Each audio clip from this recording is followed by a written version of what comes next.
E para ministrar essa palestra, aspectos relevantes das funções dos procuradores municipais dos RPPS, quero chamar à frente o Dr. Marcos Batistella.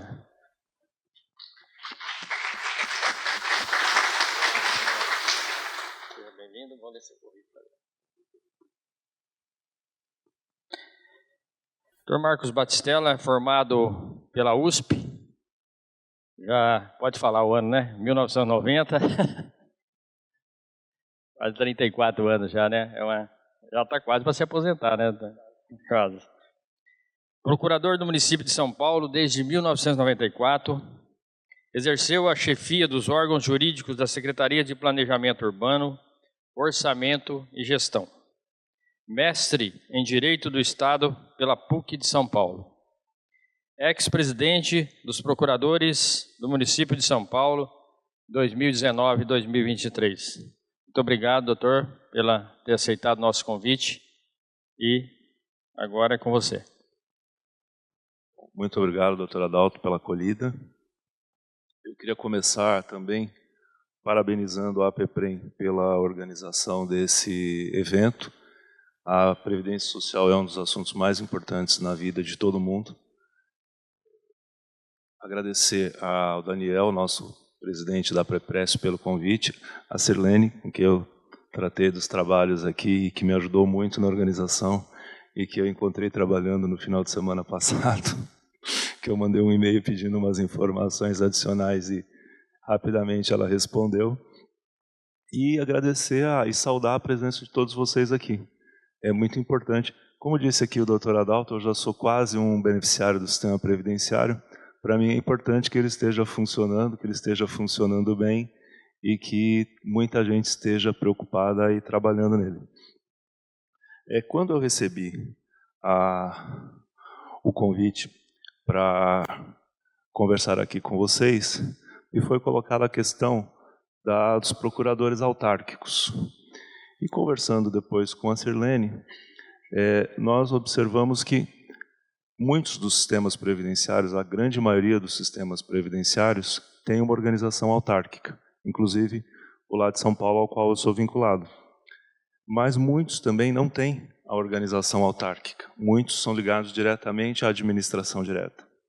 Isso já é um elemento de complexidade da função do procurador ou do advogado público nessas instituições. Eu conversava aqui com o doutor Adalto e ele me relatava alguns aspectos da instituição da qual ele é presidente e que eu acho que vão surgir ao longo dessa nossa conversa, porque essas são muitas situações diferentes, mas tendem a ser situações diferentes que acabam se repetindo, porque ou o município tem um instituto previdenciário, ele tem um fundo, às vezes o instituto tem um quadro próprio de advogados, às vezes o instituto não tem um quadro próprio de advogados, às vezes o município tem um quadro próprio de advogados e o instituto tem outro.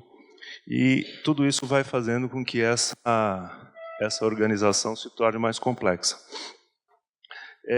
Quando nós falamos da função do procurador autárquico, nós falamos da ideia da advocacia pública, porque o procurador autárquico, o procurador do município, onde não é um procurador autárquico, ele é um integrante da advocacia pública. E a advocacia pública, ela, apesar de não ser uma coisa nova, antes da nossa Constituição de 1988 já existia a advocacia pública. O que surgiu na Constituição de 68 foi o fim da separação entre o que fazia o promotor, o que faz o advogado público, o advogado do Estado, e o que faz o defensor público. Num período anterior, essas funções, de alguma forma, elas ainda estavam misturadas, e o exemplo principal era que o Ministério Público Federal era o órgão encarregado tanto das funções de promotor público federal nos crimes federais, quanto da defesa da União em juízo. Isso terminou definitivamente em 1988. Na Constituição, a advocacia pública entrou como um capítulo na seção que fala das funções essenciais da justiça, que também é um capítulo muito heterogêneo. uma parte fala do Ministério Público, uma parte fala da Defensoria Pública, uma parte fala da advocacia, aquela que diz os advogados são essenciais à justiça, são invioláveis, e a parte da advocacia pública, que foi ao longo do tempo também sendo alterada. Os dois artigos principais que tratam disso, um tratam da Advocacia Geral da União, que fala que a União é representada judicial e extrajudicialmente pelos advogados, pelos seus advogados, e, nos termos da lei, as funções de assessoramento e consultoria cabem aos advogados da União. E os Estados, no artigo 132, diz que os procuradores dos Estados exercem privativamente a representação judicial e a consultoria jurídica dos Estados. Por que são importantes esses dispositivos da Constituição? Porque a advocacia pública, basicamente, a definição é essa. São funções de representação judicial, são funções de consultoria, são funções de assessoramento jurídico. O Estatuto da OAB, um pouco mais para frente. Por que eu falo do Estatuto da OAB? Porque hoje todos os advogados públicos são, antes de tudo, advogados. A condição para que seja um advogado público é que ele seja um advogado. O que diferencia o advogado público do advogado é essa previsão constitucional que diz que os advogados são organizados em carreira e admitidos por concurso público com a participação da OAB. E um provimento do Conselho Federal da OAB, se alguém de vocês tiver curiosidade, é o 114 de 2006, que também fala quais são as funções essenciais da justiça, quais são as funções da advocacia pública. No caso que nos interessa, todos os municípios e todas as autarquias municipais. Bom, aqui a divisão em detalhe daquilo que eu estava falando para vocês. Representação judicial, basicamente atuação contenciosa, e a atuação extrajudicial, a representação das instituições em todas aquelas situações em que houver previsão, na lei ou no regulamento. Aí isso vai depender de cada estrutura administrativa, como que isso é organizado. Atividades de consultoria e assessoramento do Poder Executivo. Eu não sei se nós temos aqui funcionários do Poder Legislativo, mas uma das questões relevantes, procuradoras legislativas, bom, uma das coisas importantes que nós temos aqui é que a advocacia pública também existe no Poder Legislativo. Ela tem funções parecidas, um pouquinho diferentes, mas basicamente o que nós vamos estar falando aqui é das atividades do Poder Executivo. O que diferencia basicamente a advocacia pública do Poder Executivo da advocacia pública do Poder Legislativo é que na parte do contencioso judicial, todas as funções que dizem respeito à fazenda pública acabam ficando com a advocacia do Executivo. A do Legislativo atua basicamente nas questões que são institucionais do Poder Legislativo. E tem uma carga de consultoria muito alta no Poder Legislativo. Mas também acho muito importante que os procuradores legislativos se aprofundem nessas questões previdenciárias. A diferenciação fundamental entre a consultoria e o assessoramento jurídico, dizem lá os doutrinadores que estudam isso, é que a consultoria seria uma atuação um pouco mais abstrata, discutindo questões jurídicas e orientações mais abertas, sem um objetivo muito específico com relação a um fim determinado. Então, o interessado ou a administração, no caso do advogado público, submete uma questão jurídica abstrata e recebe uma resposta também relativamente abstrata. No caso do assessoramento jurídico, a coisa já é um pouco mais concreta.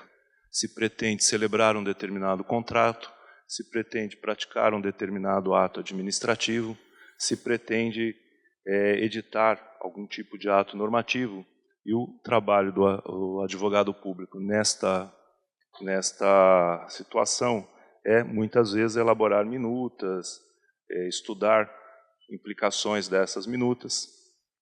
Então, tem essa pequena diferenciação, tanto de escopo quanto de finalidade. Porque se todo advogado ele é parcial, quando ele está numa atividade de consultoria, ele não tem um compromisso específico com o resultado. Quando ele está numa atividade de assessoramento, muitas vezes esse compromisso é muito mais objetivo. Eu já recebi, por exemplo, algumas consultas, algumas que eu acho bem divertidas. Uma vez eu recebi a seguinte consulta: doutor, nós resolvemos fazer isto, por favor, prepare um despacho do nosso secretário determinando tal coisa. Eu era chefe de uma assessoria jurídica, então eu não recebi uma consulta, eu recebi um pedido de assessoramento. Como não era nenhum ato irregular que eu devesse alertar dessa irregularidade, e também era uma coisa bastante bem resolvida, na minha opinião, eu só gravei essa situação, que às vezes ninguém quer uma consultoria, só quer um assessoramento para a prática de um ato. No caso da advocacia pública, o ingresso na advocacia pública precisa ser por concurso público. Aí tem esta colocação com participação da OAB. Isso é uma coisa que é prevista na Constituição para a AGU, é previsto para as carreiras da AGU, que são 4 carreiras, que é prevista na Constituição para as procuradorias dos estados, e que a OAB, nos últimos anos, tem dado bastante importância para essa participação também nos concursos municipais. Então, não sei se vocês já tiveram contato com isso. 4 ou 5 anos atrás, o Conselho Seccional da OAB aprovou uma resolução que trata dessa participação, e a OAB tem progressivamente buscado essa efetividade na organização dos concursos públicos. A participação da OAB nesses concursos, ela é basicamente naquela função que a OAB exerce de paraestatal, de contribuir com o Estado democrático, digamos assim. Temos a organização em carreira. A organização em carreira é um negócio que no caso dos municípios, ele comporta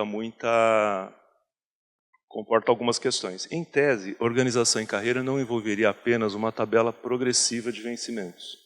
Ela envolveria uma tabela progressiva de vencimentos e envolveria também a assunção de responsabilidades diferenciadas e cada vez mais, de um grau cada vez mais alto, conforme o funcionário público evolui nesta carreira. A gente tem várias instituições que são organizadas em carreira onde isso fica muito claro. Eu acho que talvez a mais conhecida é a magistratura. O juiz ingressa lá como juiz substituto, primeira entrância, segunda entrância, entrância especial, Tribunal de Justiça, às vezes STJ, assim vai. Onde que surge a dificuldade dessa organização em carreira nos municípios? Muitas vezes os municípios não têm quadros extensos de servidores, mas ainda em funções especializadas. Então isso precisaria ser pensado, precisaria ser resolvido. Eu não tenho aqui um modelo para oferecer para vocês. É uma dificuldade que eu encontro lá na minha instituição também. Então é um problema que eu queria compartilhar com vocês para apontar a importância de se encontrar uma solução. Aí temos a questão do duplo regime, que é citado, que é previsto no Estatuto da OAB. O Estatuto da OAB diz alguma coisa parecida com o seguinte: o advogado, ele permanece advogado em qualquer situação, e quando ele é um servidor público, isso vale para o servidor público ou advogado público, mas vale também para o servidor público que seja, por exemplo, um assessor jurídico, um comissionado na administração pública. Ele se submete ao regime administrativo ao qual ele esteja vinculado. Então, o advogado, ele submete ao Estatuto da OAB, ele submete à lei orgânica ou à lei que rege a procuradoria autárquica ou municipal a qual ele é vinculado, e ele submete também a toda a legislação administrativa do município ou da autarquia. Isso parece muito simples de falar, mas na hora que surgem as questões complexas, quando nós chegamos nos detalhes, vão aparecendo coisas que vão surgindo. Aí uma questão que que é importante. A advocacia pública, ela é um corpo permanente do Estado. Por isso que nós temos a previsão do concurso público, que cai na previsão daquela repercussão geral 1010. Desculpa, eu estou vendo aqui, mas às vezes eu tenho o impulso de olhar para trás. Eu me desculpo com vocês. Bom, agora nós chegamos que eu queria conversar com vocês, tratar com vocês, as especificidades que são uma coisa muito, muito difícil na advocacia pública e na realidade previdenciária das autarquias e dos municípios. E a dificuldade principal é que nós não temos um modelo único do país. Diferentemente da Defensoria Pública, tem uma lei orgânica nacional, tem leis orgânicas nos estados, Ministério Público, mesmo modelo, lei orgânica nacional, lei orgânica nos estados. A Advocacia Geral da União, que a própria Constituição diz que ela é estruturada em 4 carreiras, e depois a Lei Complementar Federal criou a carreira de advogado da União, mais ampla, que atua assessoramento e consultoria da União. Procuradoria da Fazenda Nacional atua especificamente na cobrança da dívida ativa e no assessoramento do Ministério da Fazenda. Os procuradores federais nas autarquias, inclusive no INSS, e os procuradores do Banco Central. Nos estados, nós temos um outro modelo, um outro regime.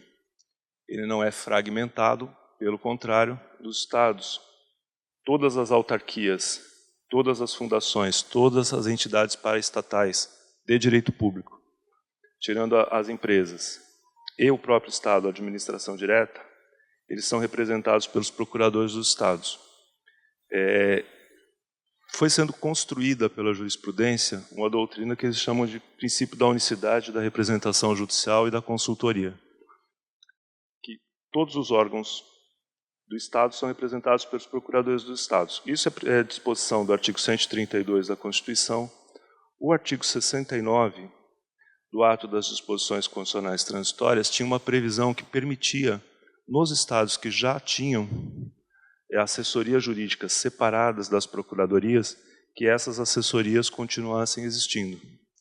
Nos últimos tempos, essa doutrina da unicidade foi também levando à conclusão de que essa previsão era transitória e que em algum momento no futuro essas assessorias jurídicas também deverão ser extintas pela vacância dos cargos, pelas aposentadorias e toda a competência e o trabalho delas absorvido pelas procuradorias dos estados.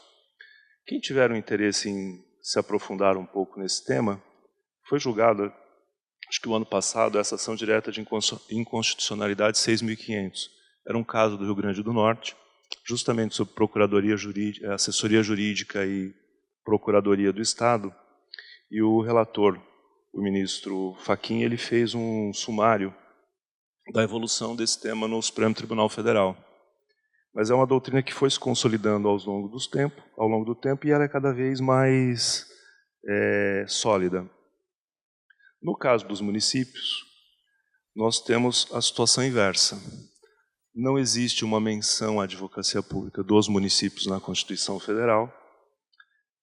Ela foi sendo construída doutrinariamente e pela legislação da OAB, até que há uns 10 anos atrás, eu acredito, no julgamento de uma outra ação incidental sobre procuradores municipais, o STF diz que os procuradores municipais exercem atividade da advocacia pública, e muito mais recentemente, no julgamento dessa ação direta de inconstitucionalidade 6.331, que dizia respeito a um dispositivo da Constituição do Estado de Pernambuco, o STF foi um pouco adiante disso e estabeleceu que nos municípios em que foi criada uma procuradoria, existe a figura da advocacia pública, mas que prevalece a autonomia municipal entre criar ou não a procuradoria.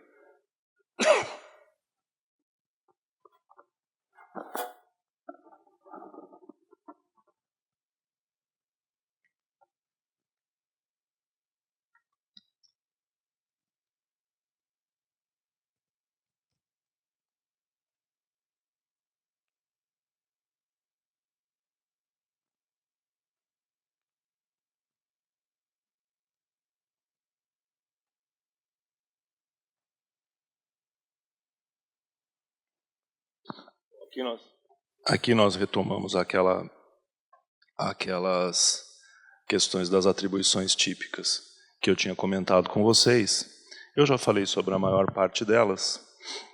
Outras atribuições legais,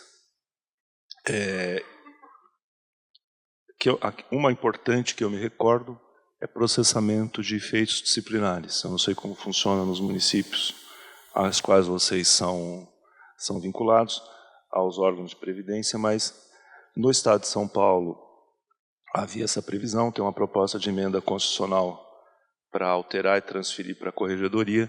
No município de São Paulo ainda existe que os processos disciplinares dos servidores municipais normalmente são presididos por um procurador ou por um advogado público. Então essa é uma outra atividade, outra atribuição que é compatível, legal e que é coerente com as atribuições. Para o exercício da função do advogado público e para a natureza da advocacia pública, é indiferente se nós estamos num regime de cargo ou emprego público. O emprego público, acho que é consenso que é um cargo público com um regime um pouquinho diferente, né? Algumas especificidades seguem a regra da CLT, outras seguem o regramento do Estatuto da OAB e da Constituição, mas no caso específico é indiferente que o ente adote o regime de cargo ou de emprego público. Inclusive, o provimento 114 do Conselho Federal da OAB é bastante expresso nisso. Empregado público ou titular de cargo público de advogado exercem a advocacia pública. E aí eu acho que é uma questão interessante. O que define o advogado e o que define o advogado público principalmente é que o advogado público é um servidor público que tem as atribuições específicas do Estatuto da OAB. Então, quando forem elaborar uma lei ou quando forem trabalhar numa lei que descreva essas atribuições, é importante que conste essa descrição coerente com o Estatuto da OAB e essa exigência de inscrição na ordem, porque é isso que caracteriza depois o advogado público. Bom, como todo advogado, o advogado público tem lá suas prerrogativas profissionais. E esse também é um tema muito espinhoso. Tem as prerrogativas do Estatuto da OAB, que envolvem independência profissional e a titularidade de honorários advocatícios. No caso da independência profissional, nós voltamos um pouquinho àquela questão da representação judicial, das atribuições típicas da representação judicial, da consultoria e da assessoria. A independência profissional é prevista no Estatuto da OAB em duas vertentes.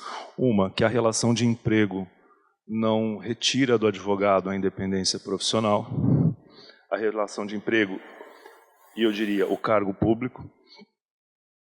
E também ela prevê que é um dever ético do advogado manter a sua independência em qualquer circunstância. Então tem essas duas facetas. Estar numa estrutura hierárquica não retira a independência profissional do advogado e o advogado é obrigado a manter essa independência profissional.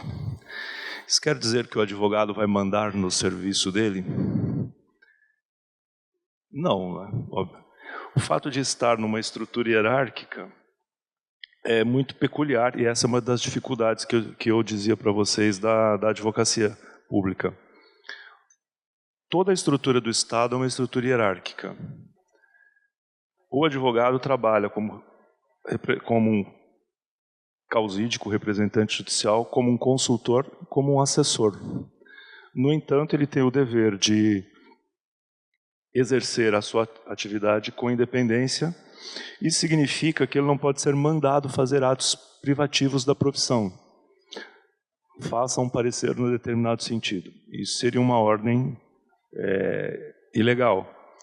No entanto, nenhuma autoridade também é obrigada a concordar com a opinião jurídica do advogado. Essa também é uma outra situação que eu comentava aqui com o Dr. Adalto, das dificuldades que é das dificuldades que comporta a advocacia pública nas estruturas administrativas. Porque o advogado público, ele não atua com base no mandato, numa relação contratual, como acontece com a advocacia privada.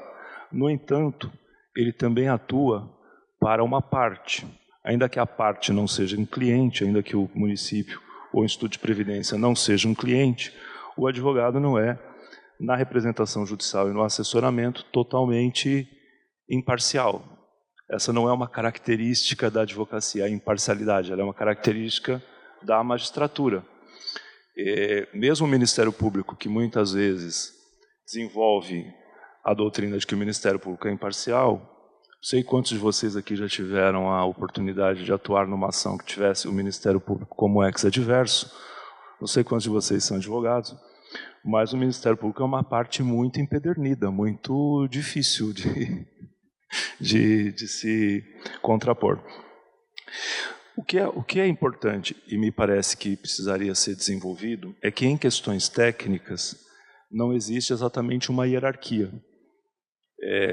Vou dar um exemplo da medicina. Às vezes, para realizar uma determinada cirurgia, existem várias técnicas cirúrgicas. Não quer dizer que uma técnica seja necessariamente melhor que a outra. Às vezes, a escolha de uma técnica ou de outra depende, inclusive, da conveniência do paciente. O paciente pode se sentir mais seguro com uma técnica e menos seguro com outra. E isso muitas vezes acontece na advocacia. Às vezes existem duas soluções plausíveis juridicamente, às vezes não existe nenhuma solução plausível juridicamente para aquele assunto, mas não existe essa... Quando a opinião de um advogado não é acolhida, ou ela é rejeitada, ou ela é acolhida, isso não é um ato de hierarquia. Isso é um ato de decisão administrativa. A competência para decidir aquela situação é de uma outra autoridade que não é o advogado. O advogado não decide.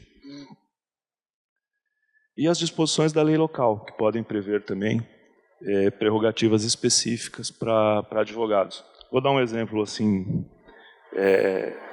curioso para vocês. A lei específica lá de São Paulo diz que se o procurador precisa ser ouvido em algum processo, ele pode ser ouvido no seu local de trabalho. Que isso foi um episódio que nós tivemos alguns anos atrás de intimidação de alguns colegas no curso de algumas investigações.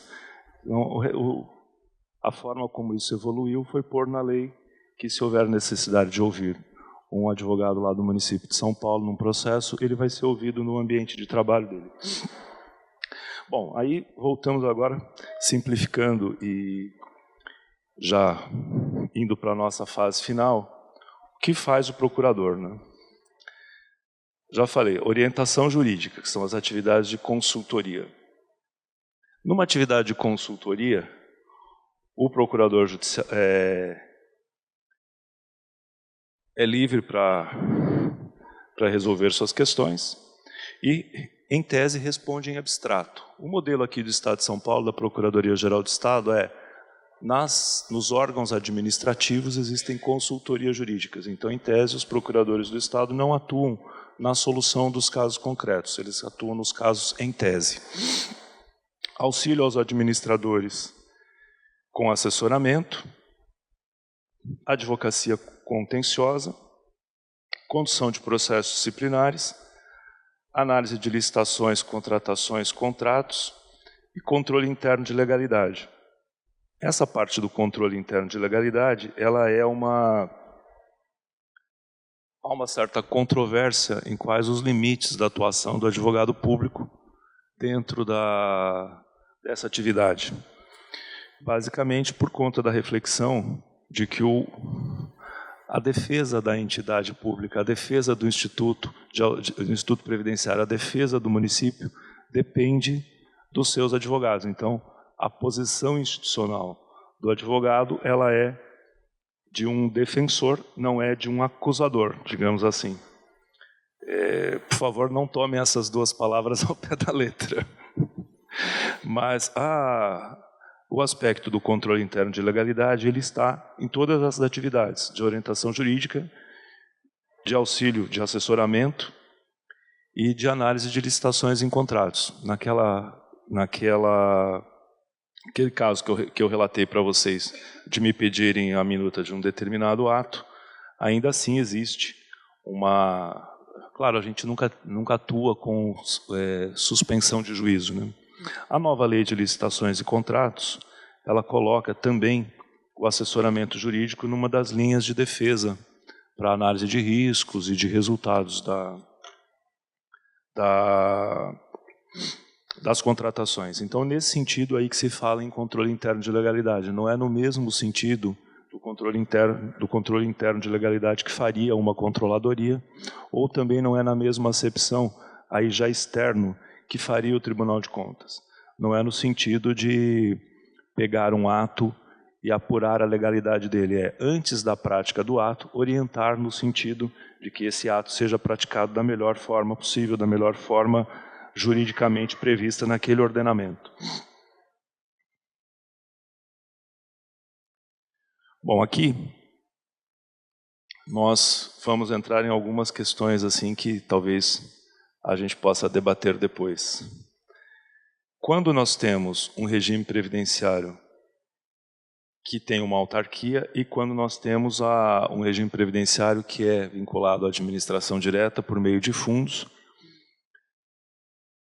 a representação do regime próprio de previdência social, da administração direta, claro, vai ficar com a Procuradoria do Município, que é o mesmo órgão que cuida da representação da Fazenda Judicial, da Fazenda Municipal em juízo.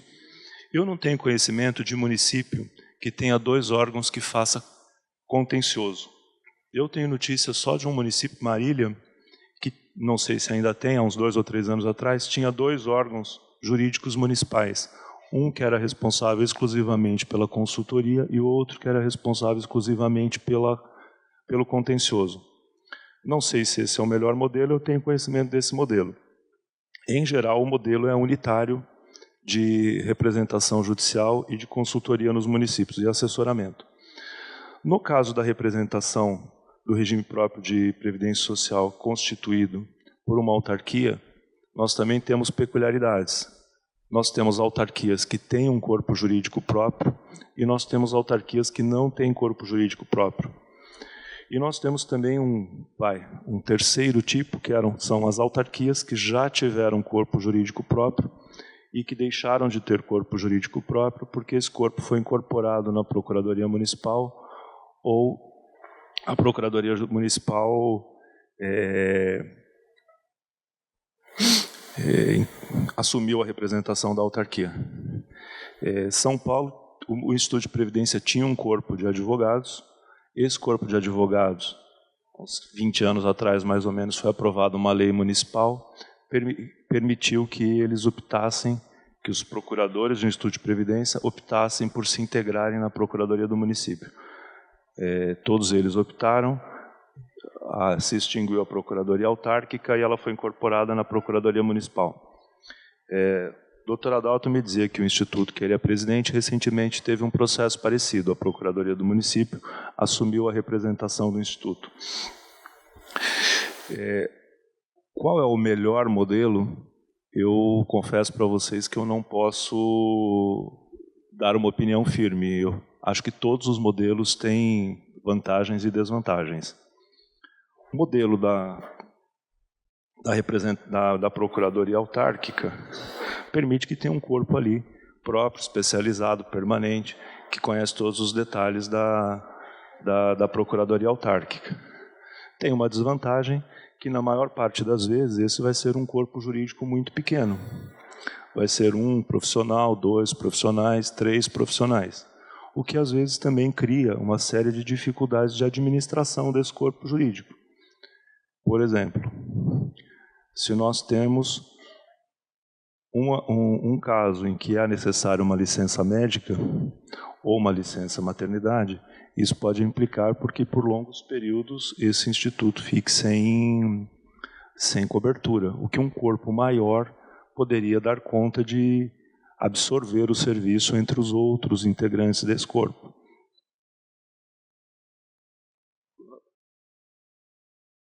Acontece. Por exemplo, teve um concurso para procurador do município de São Paulo. Uma das candidatas aprovada tinha tido o filho 3 ou 4 dias antes da nomeação. Então, ela tomou posse em licença maternidade. Então, isso também é uma coisa que pode acontecer. E são coisas assim, absolutamente da contingência humana. Alguém ontem dizia das contingências da vida, né? São coisas absolutamente da contingência da vida. E todos aqui, vocês que estão trabalhando com a questão previdenciária, sabem o quanto é importante que nasçam crianças, não só neste país, né, mas para este país. É importante que a maternidade seja incentivada. Então, assim, são coisas que na criação e na organização dessas estruturas é importante levar em consideração. Porque muitas vezes, inclusive as consultorias de RH, elas trabalham com aquelas tabelas que são de cargos necessários, de funções necessárias, e fazem uma dimensão ali matemática e muito bem estruturada da necessidade do trabalho. Mas, por trás disso, depois virão as pessoas e todas essas contingências. No caso da representação por Procuradoria Municipal,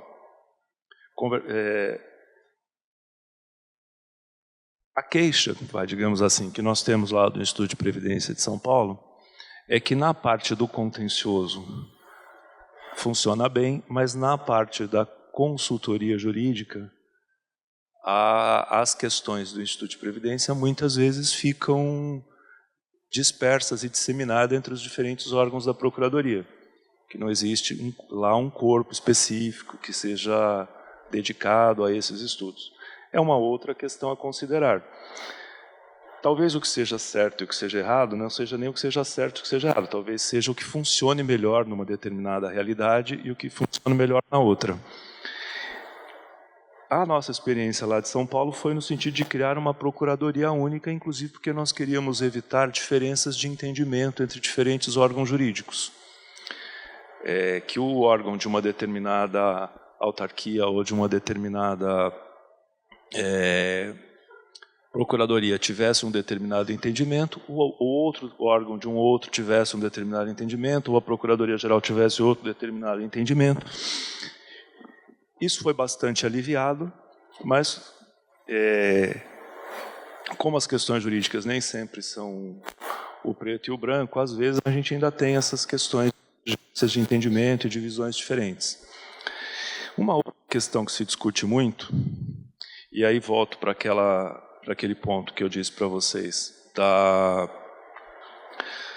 da ação direta de inconstitucionalidade 6.331, já que os municípios não têm a obrigação de criar procuradorias, e aí os institutos previdenciários também não têm essa obrigação, digamos assim, de criar um órgão denominado Procuradoria-Geral, com uma estruturação de órgão, em circunstâncias em que é necessário para a continuidade do serviço, eles têm, pela regra do concurso público, a obrigatoriedade constitucional de criar cargo para essas funções, com base naquela previsão da continuidade e também naquele entendimento de que cargos técnicos não comportam provimento em comissão, que essa é uma discussão mais do direito administrativo até do que relacionada com a advocacia pública. Das questões práticas que eu tinha elencado para conversar com vocês, tem uma que é a quantidade de cargos, de alguma forma, eu já falei, a carreira e a organização institucional também. Resta uma outra, que é a responsabilidade civil do advogado. Eu vou pedir para vocês para fazer um parênteses. Quantos de vocês que estão aqui agora são advogados? Tem bastante. Bom, então acho que essa vai ser uma questão importante para a gente discutir para o advogado e também para os outros que são gestores ou que são interessados no tema. A Constituição Federal diz que o advogado é inviolável pelos atos que ele pratica no exercício da profissão. Isso tem várias consequências. Por exemplo, uma discussão mais acalorada num processo não poderiam responsabilizar um advogado por injúria.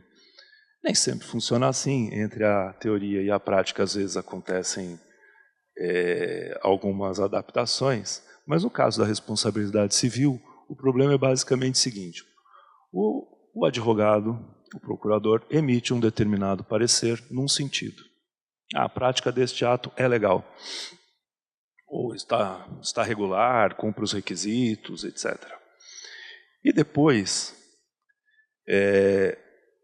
ou o Tribunal de Contas, ou o Ministério Público, ou um cidadão, um terceiro, impugna, questiona esse ato, e o administrador acaba sendo responsabilizado pela prática desse ato por ser um ato irregular. Surge a questão da responsabilidade civil do advogado.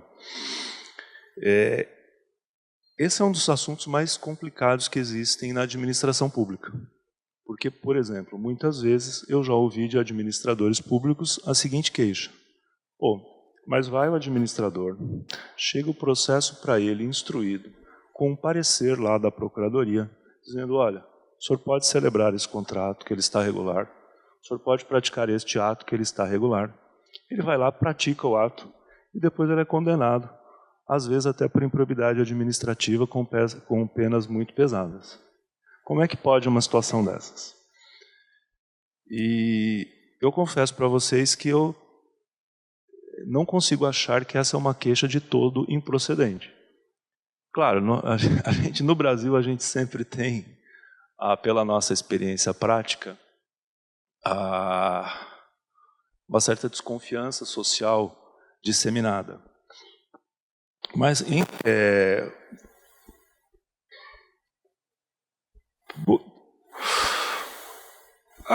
a responsabilidade civil do advogado, ela é subjetiva. A obrigação do advogado, assim como a obrigação do médico, que eu já usei um outro exemplo, o advogado não é obrigado, ele não se compromete com um resultado.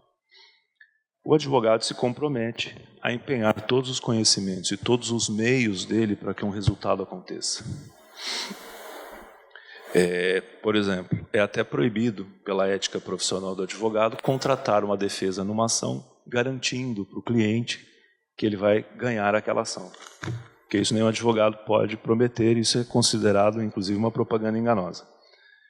De uma certa forma, isso também surge quando o advogado emite um parecer num processo.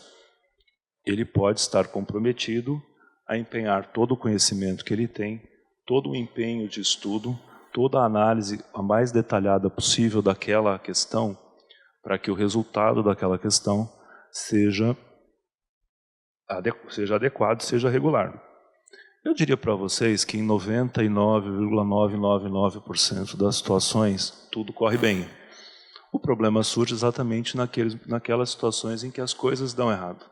Porque nós também temos essa tendência em geral. Todo mundo fala, boa notícia ninguém divulga, né? É o mesmo fenômeno. Se de 100 casos, ou de 1000 casos, 999 não deram problema, nós vamos nos deter e vamos analisar aquele caso que deu problema, inclusive porque nós não queremos que isso se repita.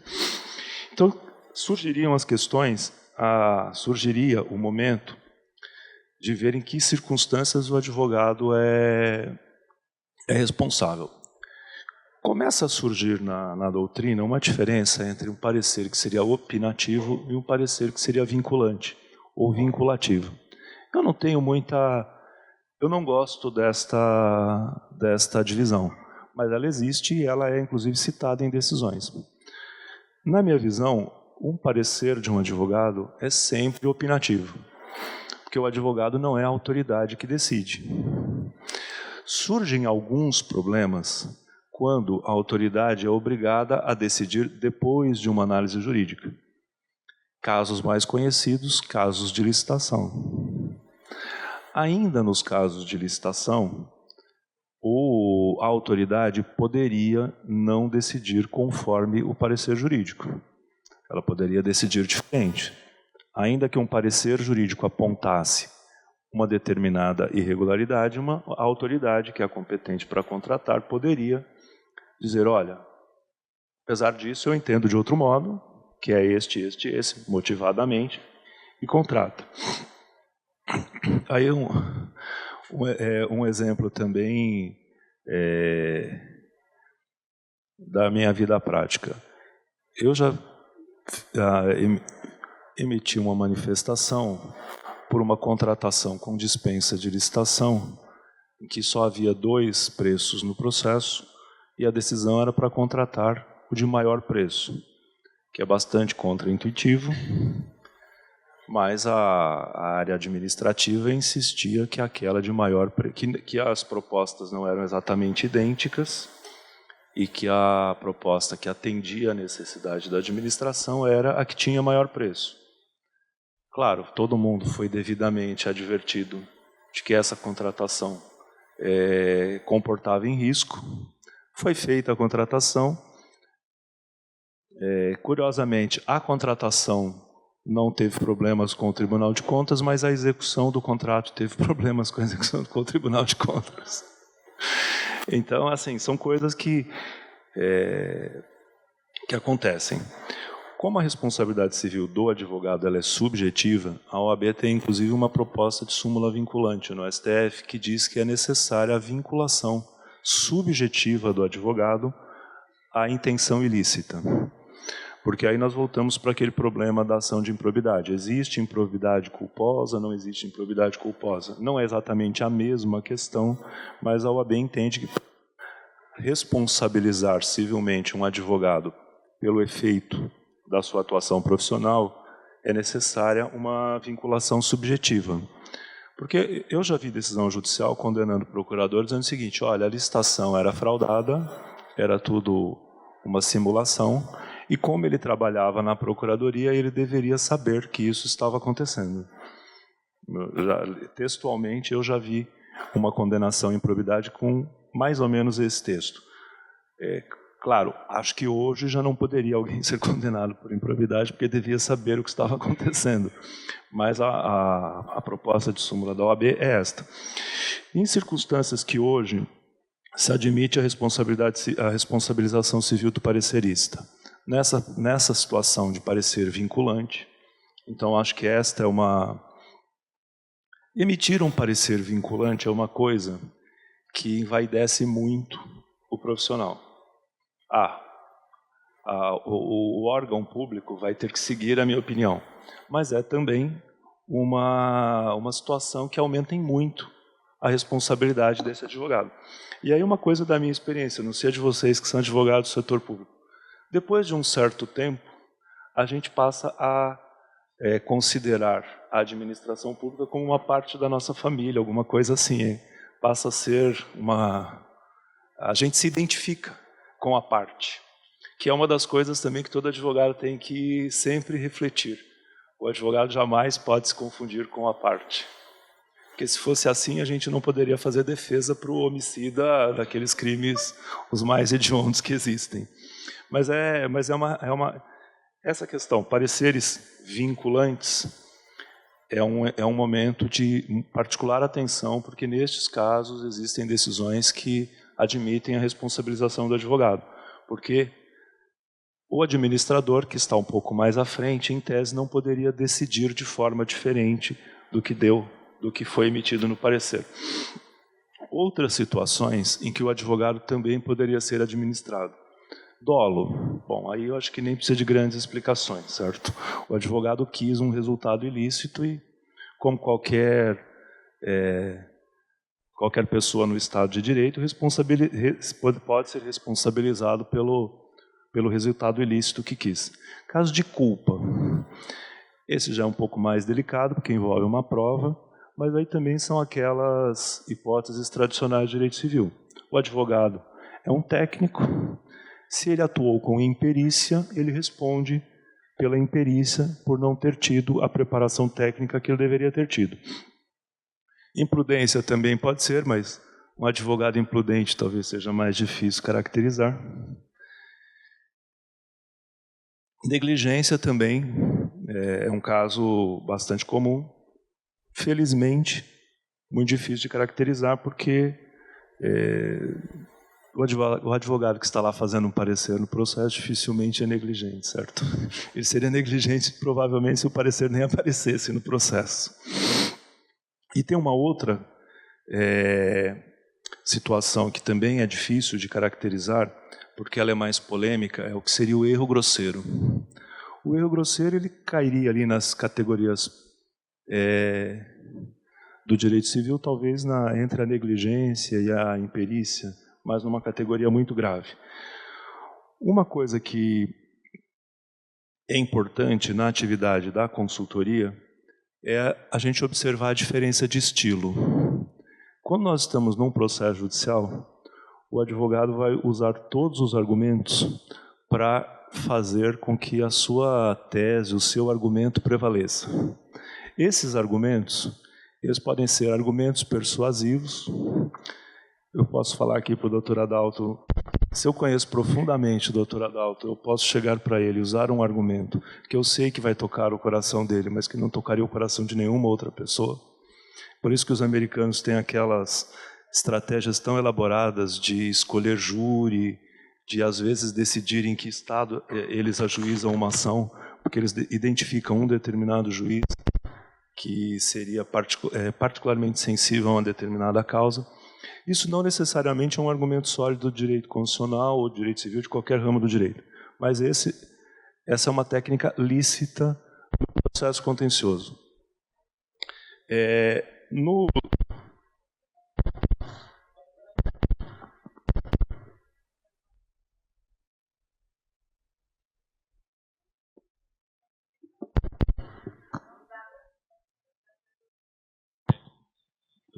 Minutos ainda, né?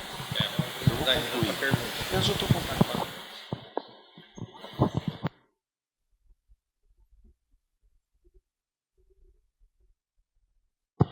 Esse é um assunto explosivo. Mas olha, esse é um assunto que eu acho que nós devemos, pelo menos, assim, entre nós devemos tratar com naturalidade.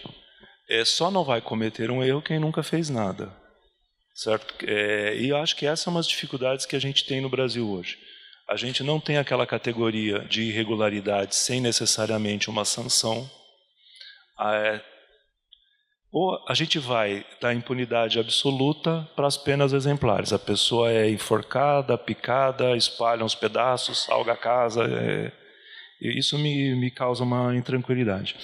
Mas o que eu dizia, na questão do contencioso, o objetivo do advogado e o objetivo da parte é ganhar a ação.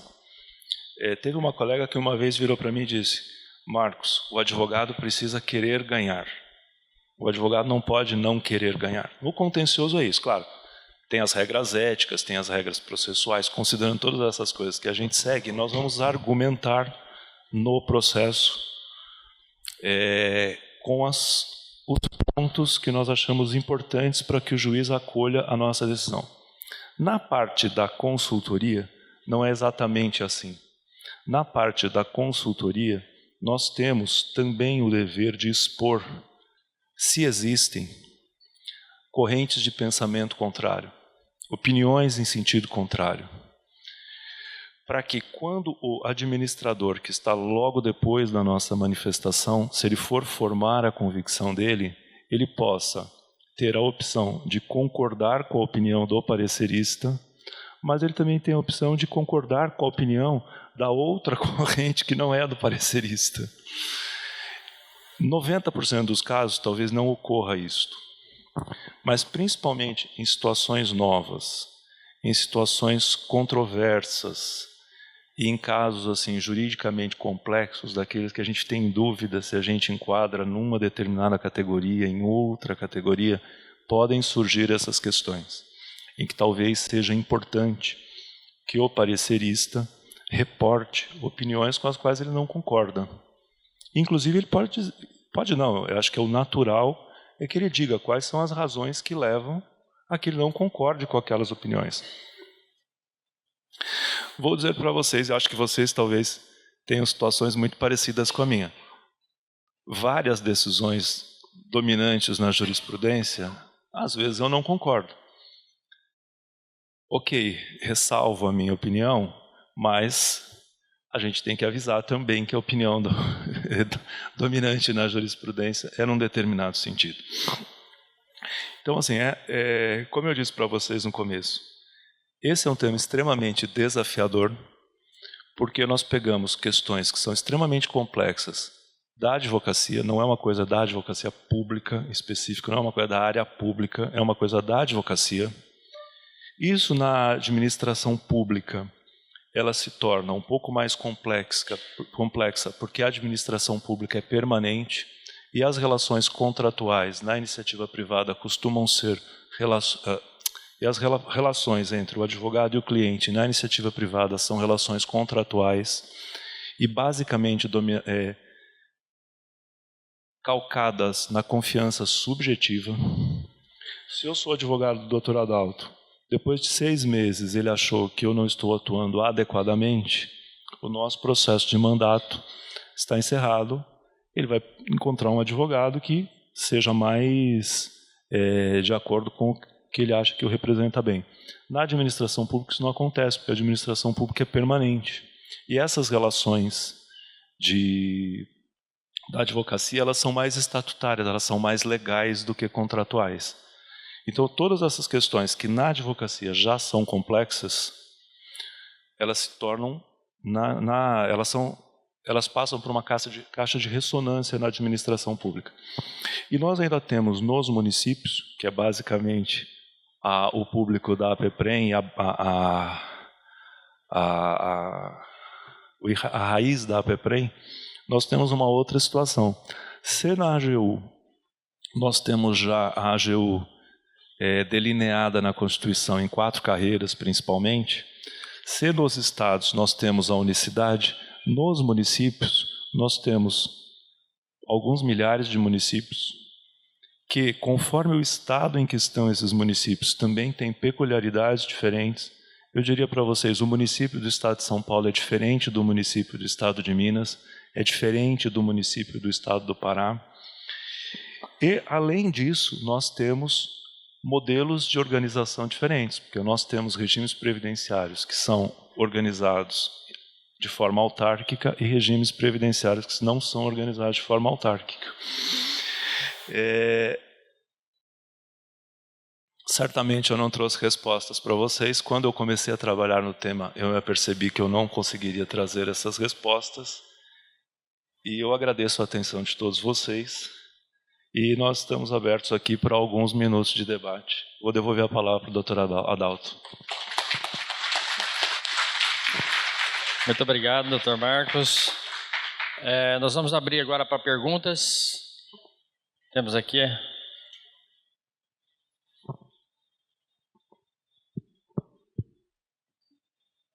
Bom dia. Bom dia, eu queria agradecer pela palestra, pela brilhante palestra, eu acho que ilustrou muito, muito obrigada. Mas a minha dúvida é o seguinte, eu sou procuradora autárquica, tá? Constituída por lei, com cargo procuradora autárquica. No meu município, a procuradoria ela não era constituída, eles eram advogados, havia essa diferença. O que aconteceu? Foi aprovada uma lei, porque a Constituição do Estado de Mato Grosso, foi autorizado pela Constituição de Mato Grosso a formação da Procuradoria Municipal. Quando eles fizeram a Procuradoria Municipal por lei complementar igual a minha, eles não revogaram, mas eles abraçaram todas as minhas atribuições. E foi uma discussão muito grande, até que eu consegui resguardar na lei as atribuições do procurador autárquico, que já estava prevista na lei complementar da minha autarquia municipal. Nessa discussão toda, eu gostaria de perguntar para o senhor se o senhor tem conhecimento sobre alguma discussão que tem em outro estado em que se discute a legalidade dessas autarquias municipais de RPPS ou mesmo autarquias que não sejam necessariamente de RPPS. Se o senhor tem conhecimento sobre isso, eu agradeceria muito. Obrigada. A senhora é do estado de Mato Grosso? Sou do estado de Mato Grosso. Bom, os municípios eu disse, os municípios de São Paulo, de Minas e do Pará são diferentes. Surgimos agora uma situação... Olha, São Paulo, que é uma realidade que eu conheço mais... Unificou, isso eu sei. Não, São Paulo, o município, unificou. São Paulo, o estado... Ah, tá. O que acontece? Nós temos os vários modelos. Nós temos um modelo unificado e nós temos um modelo que é... de procuradoria do município separada da procuradoria autárquica. Vou dar um exemplo, que é Campinas. Campinas tem uma procuradoria do município, já relativamente antiga, e a autarquia previdenciária de Campinas tem uma procuradoria autárquica. Acho que eles têm 6 ou 7 procuradores nessa procuradoria autárquica. Eu não conheço uma regra legal proibindo procuradoria autárquica. Na União, existe a Procuradoria Federal, que atua para as autarquias. Nos estados, o entendimento jurisprudencial é que todas as autarquias são representadas pelas procuradorias dos estados e do DF, com exceção das universidades, que as universidades gozam de uma autonomia especial, então as universidades foram excluídas dessa regra de unicidade. No estado de São Paulo, eu não conheço questionamento da existência de procuradorias autárquicas. Tem sido decidido conforme a conveniência administrativa e a autonomia dos municípios. A previsão da Constituição de Mato Grosso é proibição de procuradorias autárquicas? Criou uma regra de unicidade? Na verdade, no final do ano passado, eles aprovaram que as procuradorias de todos os municípios se constituíssem por meio de procuradoria. Antes eram só advogados concursados, mas o título do cargo era advogado. E aí o que acontece? No meu município, os advogados existiam do município. Quando eu prestei meu concurso, a autarquia já existia e existia a Procuradoria Autárquica. E aí, quando eles criaram essa lei da Procuradoria do município, eles abraçaram todas as minhas competências. E aí eu fui para a Câmara, fui tudo, aí consegui resguardar minha lei, minha carreira, porque minha carreira é bem diferente dos procuradores do município. Consegui resguardar. Aí suscitou em mim essa dúvida, se existia, futuramente eu vou ter que ter esse enfrentamento de uma extinção do meu cargo, uma discussão sobre a legitimidade da Procuradoria Autárquica. Por isso que é o meu questionamento, se o senhor tem algum conhecimento, se há uma discussão em algum estado sobre isso, entendeu? Não, eu não tenho conhecimento de proibição. Aí uma opinião minha, uma das dificuldades que eu vejo hoje no debate jurídico no Brasil é que tudo acaba virando uma discussão de inconstitucionalidade, mesmo aquilo que a gente dificilmente consegue encontrar uma solução na Constituição, né? Por exemplo, eu não consigo encontrar uma solução destas na Constituição. Nós temos, inclusive, na Constituição Federal, dois modelos diferentes. O artigo 131 da AGU fala carreiras da AGU e menciona, inclusive, a existência da Procuradoria-Geral da Fazenda Nacional, e logo a seguir, no artigo de baixo, ele fala que os procuradores dos estados exercem privativamente. Nós temos 2 modelos. Com relação aos municípios, nós não temos uma previsão expressa. Existem várias decisões do STF no sentido de que os estados não podem restringir a autonomia dos municípios, por exemplo, mudando a forma a obrigatoriedade de plano diretor. Alguns estados tentaram dizer, olha, não é para 20 mil habitantes, acho que é para 5 mil habitantes, que acho que o Amapá fez isso, foi julgado inconstitucional. O Espírito Santo também fez uma previsão sobre planos diretores diferentes da que está na Constituição, foi julgado inconstitucional. Então eu não consigo ver isso. Não sei se no seu caso lá seria possível uma solução como a que aconteceu em São Paulo, incorporar, se mesmo a decisão do município for ter uma procuradoria única, incorporar os procuradores ou a procuradora da autarquia na procuradoria do município. Aí também vai ter aquela polêmica, mas uma decisão aí política, né, isso aí. É ingresso sem concurso Não, e tal. Tem toda a discussão. Não. Apesar de eu ser concursada no mesmo Então, eu tenho visões que são particulares com relação a isso. Se o cargo é da mesma natureza, se o cargo tem as mesmas atribuições, se a admissão também foi por concurso, eu não acredito que uma medida destas ofenderia a regra de concurso público. Mas eu reconheço que essa é uma... São Paulo foi feito no município e não houve questionamento. Osasco também. Eu fui atrás, também foi feito da mesma forma. Houve essa unificação. Então, me parece que O caso concreto conta muito, às vezes são necessárias algumas providências, por exemplo, equiparar as carreiras. No caso de São Paulo, já há muito tempo era o mesmo concurso, as nomeações seguiam a lista, assim, um é nomeado para o Instituto de Previdência, o outro é nomeado para a Procuradoria. A estrutura de carreira era a mesma, então tinha certas particularidades que favoreciam. Mas eu, em geral, acho que é sempre melhor uma solução consensual do que uma solução contenciosa. Tá bom, muito obrigada. É possível. O nosso teve a extinção dos cargos de procurador autárquico, só que respeitou os cargos ocupados. Né? Então, a partir do momento que vagar o cargo de procurador autárquico, aí então será abarcado tudo pela Procuradoria Geral. E os cargos existentes, ocupados, os cargos ocupados pelos procuradores autárquicos, eles permanecerão até a vacância. O procurador passou em outro concurso, aposentou, então aí já não vai existir mais aquele cargo de procurador autárquico. Aí vai ser tudo pela Procuradoria Geral. Tá? Isso. Se aquele procurador, por exemplo, nós temos uma autarquia lá de água e esgoto, se ele ficar 30 anos, ele vai ficar lá. Se ele sair amanhã, o cargo dele é extinto. Não vai ter mais concurso para aquele cargo, exatamente.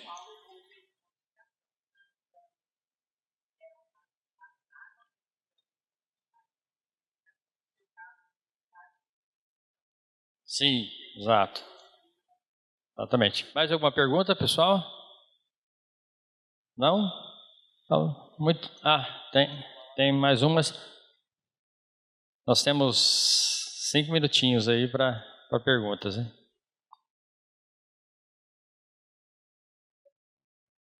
Bom dia, eu sou Rose, do Instituto de Previdência de Ubatuba. Na verdade, não é uma pergunta. Eu gostaria de deixar como sugestão a vocês, né, que organizam, de trazer novamente o Dr. Marcos, porque eu sou conselheira, e nem todos os assuntos ligados a tanto a área jurídica como a área financeira não são muito palatáveis, digamos assim, para nós. Mas a sua didática ajudou muito na compreensão, então que venha outras vezes. É só isso. Temos mais uma pergunta aqui. E terminando a palestra vai ter um cafezinho rápido, tá? E o encerramento será lá na sala que se iniciou o evento. Bom dia, eu agradeço pela palestra, parabenizo aí pelos ensinamentos. Meu nome é Tatiana, eu sou procuradora autárquica de Osasco, até esclarecendo a dúvida da colega.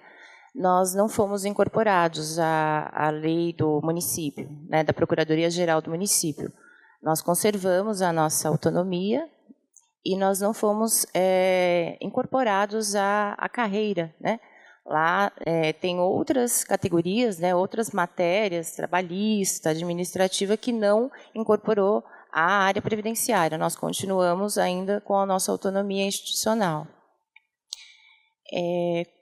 Agora, com relação à culpa, o senhor acha que, em razão da modificação da Lei de Introdução às Normas de Direito Brasileiro, no seu artigo 28, onde foi estabelecido o dolo e o erro grosseiro para as atividades do administrador que possam estar vinculadas a pareceres jurídicos, elas refletiram na alteração da Lei de Improbidade Administrativa, quando ela tratou da retirada da culpa, deixando só as questões mais específicas ao dolo e, consequentemente, essa súmula vinculante que vem, talvez, tratar de todos esses assuntos quanto à autonomia e à responsabilidade do procurador na emissão de pareceres? Obrigada.